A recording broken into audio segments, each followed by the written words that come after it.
Best varicose veins చికిత్సనే పొందండి. నొప్పి లేని చికిత్స కోసం సంప్రదించండి ఎబిస్ హాస్పిటల్.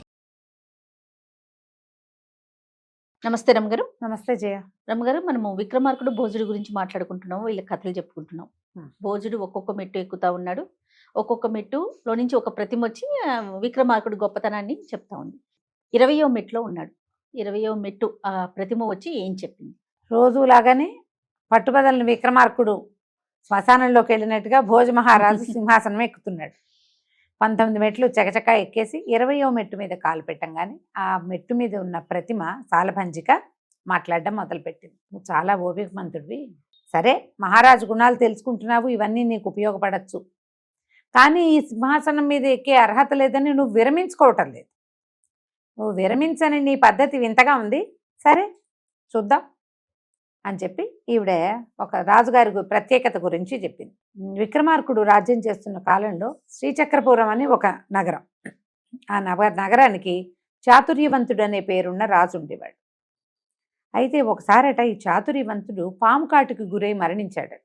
ఆ మరణించేసరికల్లా ఆయన భార్య సౌదామిని ఆయనతో పాటు సాగమనం చేయటానికి పూనుకునేసరికల్లా ఆ సమయానికి భేతాళుడు ఈ పట్టణాల మీద తిరుగుతున్నాడు.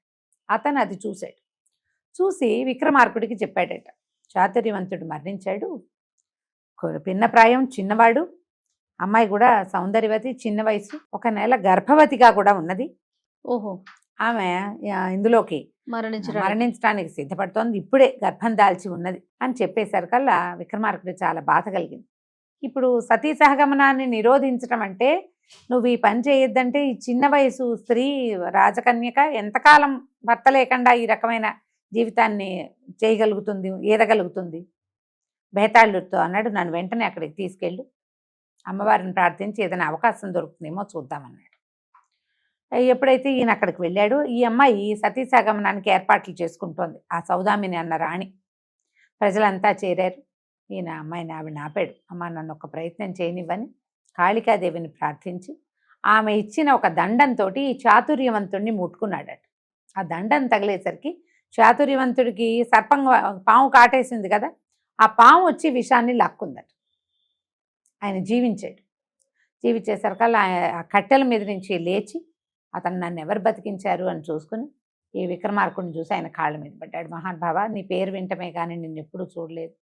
ఈ చావు మరణించిన కాలానికి నువ్వు దర్శనం ఇచ్చావు, నీ వల్ల మళ్ళీ నేను జీవించాను, నా రాజ్యం సమస్తం నీది, నాకు ఈ జీవితాన్ని నువ్వు మళ్ళీ ఇచ్చినందుకు నా రాజ్యాన్ని నీకు సమర్పిస్తాను, నీ పాదాల దగ్గర సమర్పించేస్తాను, నా ప్రాణము నా రాజ్యము 2 నీవేనని పరిపరి విధాలుగా నమస్కారాలు చేశాడు. విక్రమార్కుడు అన్నాడట, కాదు నాయన, ఈ మా సోదరి ఆమె మరణిస్తుందేమోనన్న భయంతో ఆమెని జీవింపజేయటానికే నిన్ను జీవింపజేశాను. ఈమెను సోదరిగా భావించా. బావమరిది బావ బతకగోరతాడు, నువ్వు బ్రతకాలని కోరుకున్నదే అందుకు. ఈమె ఈ ప్రయత్నం చేయకపోతే నేను నిన్ను కాపాడేవాడినే కాదు, నేను నీ దారికి ఇక్కడికి వచ్చేవాడిని కాదు. ఆ రావడానికి కారణం ఈ మా సోదరి అయినటువంటి సౌదామిని, ఆమెకి స్త్రీధనంగా ఈ రాజ్యాన్ని ఇచ్చేస్తున్నాను, ఇది ఆమె రాజ్యం, ఆమె భర్తగా నువ్వు వేలుకోమన్నాడు. చాతుర్యవంతుడు సౌదామిని చాలా సంతోషించి మళ్ళీ రాజ్యం ఈయన మరి మరణాసనుడు అయ్యాడని ఇలా ఒక కీడు సంభవించింది కాబట్టి ఏవో కొన్ని పూజలు అవి చేసి మళ్ళీ సింహాసనం ఎక్కాడు. అక్కడ వేడుకలు అవి చూసి ఈయన బేతాళుడిని నెక్కి తిరిగి వస్తుంటే ఒక చోట ఒక దేవాలయం ఏదో కనపడింది. ఎంత బాగుందో, పైనుంచి చూస్తే అద్భుతంగా ఉంది. ఆ దేవాలయాన్ని చూసి ఈయన ఏం చేశాడు, కిందకి దిగి దేవాలయ దర్శనం చేసుకుని మరి కొంత సంపదని దేవాలయానికి ఇచ్చి అక్కడ పూజలు అవి జరగటానికి ధూపదీప నైవేద్యాలకి చాలా పెద్ద ఎత్తున విరాళంలాగా ఇచ్చాడు. బయటకు వచ్చి దేవాలయం వాకిట్లో కాసేపు కూర్చుందామని కూర్చునేసరికల్లా ఒక అతన్ని కొంతమంది కట్టేసి ఈడ్చుకుపోతున్నారు. చూస్తుండేసరికల్లా ఆ కట్టేయబడిన వాడు ఎవడో ఒక దొంగో ఇంకోటో కాదు, రాచరికపు లక్షణాలు కలిగిన వాడుగా కనపడ్డాడు. రాజలక్షణాలు ఉన్నాయి. ఈయన గబుక్కున ఒక అడుగు ముందుకు వేసి ఆ తీసుకుపోతున్న తలార్లని అడిగాడు, ఎవరు ఇతను ఎవరు? చూస్తే రాచకుర్రవాడల్లే ఉన్నాడు, ఏ నేరం చేశాడని ఇతను ఈడ్చుకుపోతున్నారు అంటే ఆ ఈడ్చుకుపోబడుతున్న వ్యక్తి దండం పెట్టి, మహానుభావ తమరెవరండి అని అడిగాడు. నేను ఉజ్జయిని విక్రమార్కుడిని, అమ్మవారి దర్శనం కోసం వచ్చాను, నువ్వెవరు అని అడిగేసరికల్లా వాడి దండాలు పెడుతూ ఆ కుర్రాడు, ఈ శృంగారపురాన్ని ఏలే రాజునండి నేను. మేము చాలా అద్భుతమైనగా రాజ్యం చేస్తానని పేరుంది నాకు. చదరంగం పిచ్చి.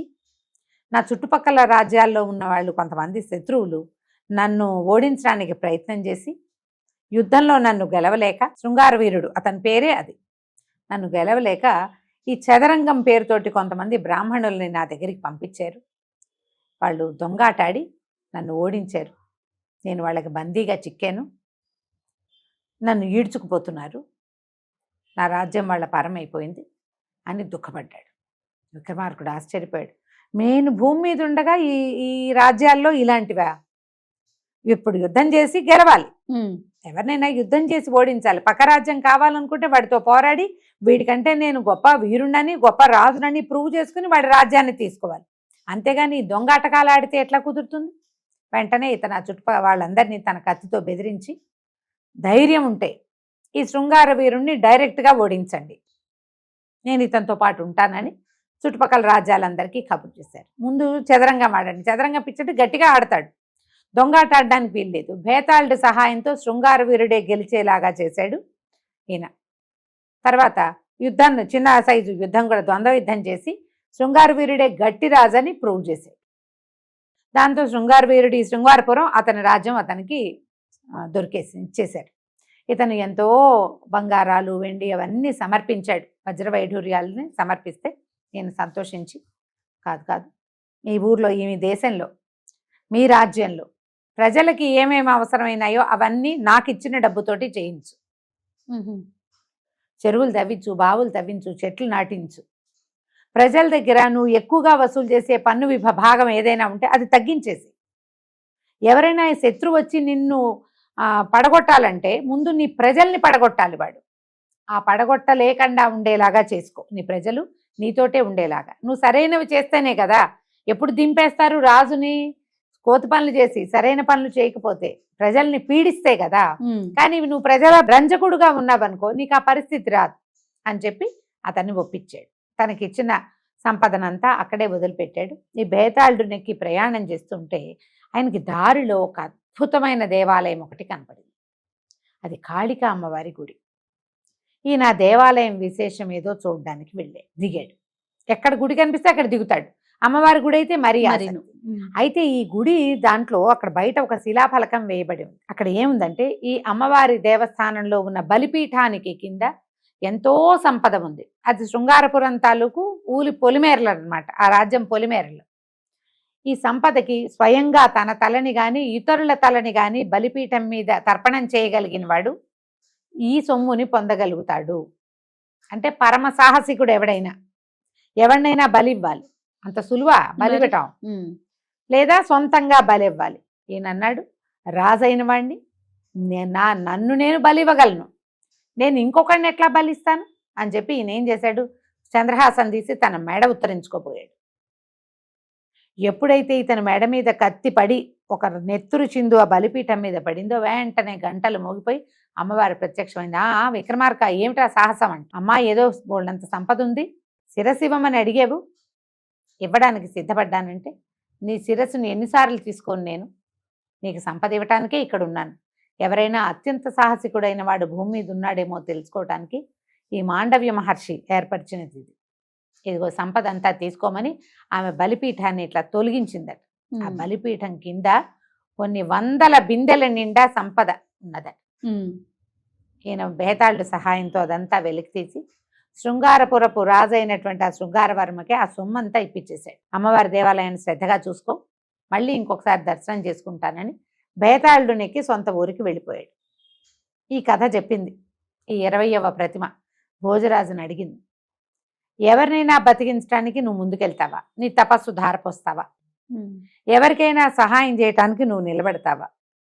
నీ ప్రాణాలు త్యజించడం వల్ల, ప్రాణాన్ని తృణప్రాయంగా భావించడం వల్ల నీకు లభించిన సంపదని నువ్వెవరికైనా ఇస్తావా? పోనీ లోకంలో ఎవడైనా ఉన్నాడా అలాంటి వాడు? ఒక విక్రమార్కుడే అటువంటి వాడు, ఇంకెవ్వరూ లేరు అలాంటి వాడు. ఇలాంటి ప్రత్యేకతలు ఏమైనా నీకుంటే తర్వాత మెట్టెక్కు, లేకపోతే దిగి వెళ్ళిపో అని చెప్పి.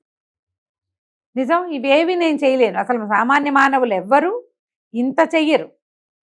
ఏదైనా ఒకటి చేస్తారేమో, ఇన్ని చేయలేరు కదా. భోజుడు సరేనని నమస్కారం చేసి దిగెళ్ళిపోయాడు.